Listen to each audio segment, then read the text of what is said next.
Hello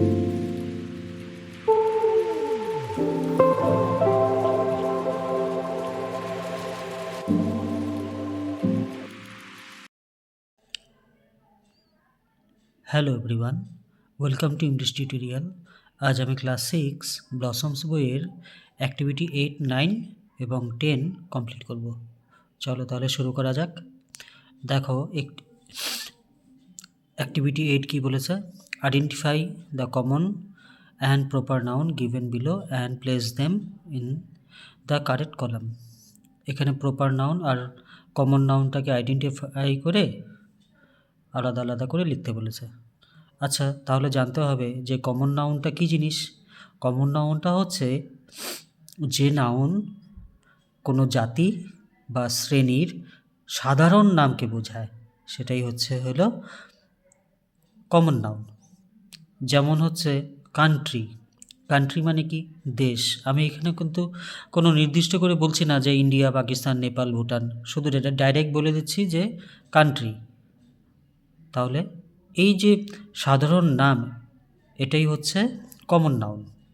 তাহলে দেখো common noun কী হবে? Elephant, grapes, street. আর প্রপার নাউন, প্রপার নাউনটা কী জিনিস? প্রপার নাউনটা হচ্ছে যে নাউন দ্বারা কোনো নির্দিষ্ট নামকে বোঝানো হয়। যেমন দেখো এখানে দার্জিলিং, দামোদর, বিদ্যাসাগর। ঠিক আছে, তারপর চলো অ্যাক্টিভিটি 9। এখানে কি করতে বলেছে দেখো, underline the personal pronouns and circle the possessive pronouns used in the passage. Personal প্রোনাউনটাকে আন্ডারলাইন করতে বলেছে আর পসেসিভ প্রোনাউনটাকে সার্কেল করতে বলেছে।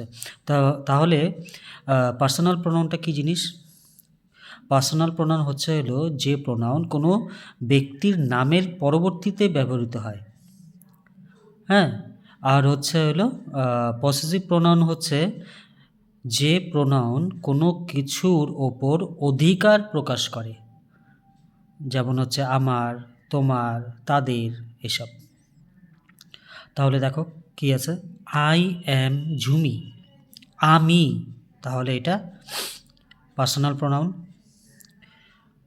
Rana is a cousin of mine, Rana হচ্ছে আমার কাজিন, অফ মাইন আমার।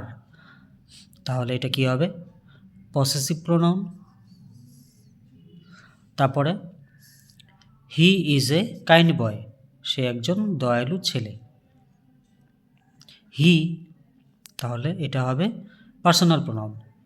হি gave a book to Rumni, সে একটা বই দিয়েছিল রুমনিকে। তাহলে হি সেম হবে, same personal pronoun. She is my sister, সে হচ্ছে আমার সিস্টার। শি হচ্ছে পার্সোনাল প্রোনাউন। মাই, আমার হচ্ছে possessive pronoun. Rumni and Rana are classmates, তারা দুজন হচ্ছে classmates. They go to school, তারা স্কুলে যায়। দে, তাহলে এটা পসেসিভ প্রোনাউন। টুগেদার, একসাথে যায়। দেয়ার স্কুল, তাদের স্কুল, তাহলে দেয়ারটা হবে পসেসিভ প্রোনাউন। তাদের school is near the village of hours, আমাদের গ্রামের পাশেই, আওয়ার্স মানে আমাদের। তাহলে এটাও পসেসিভ প্রোনাউন।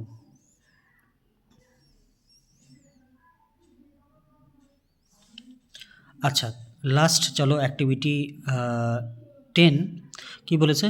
রাইট 5 সেন্টেন্স লিখতে বলেছে। সেন্টেন্সেস অন ইয়োর হবি, তোমার হবি কি তার উপর একটা সেন্টেন্স লিখতে বলেছে। দেখো আমি এটা কপিতে করেছি।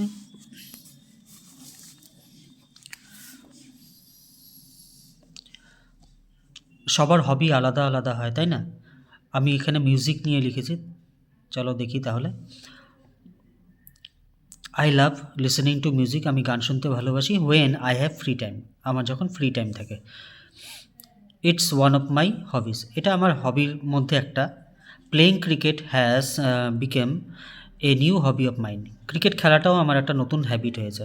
ইট I play it daily after school, স্কুলের পরে আমি প্রত্যেক দিন ক্রিকেট খেলি। উইথ মাই ফ্রেন্ডস, আমার ফ্রেন্ডসদের সাথে। ইন দ্য প্লেগ্রাউন্ড, প্লেগ্রাউন্ডে খেলি।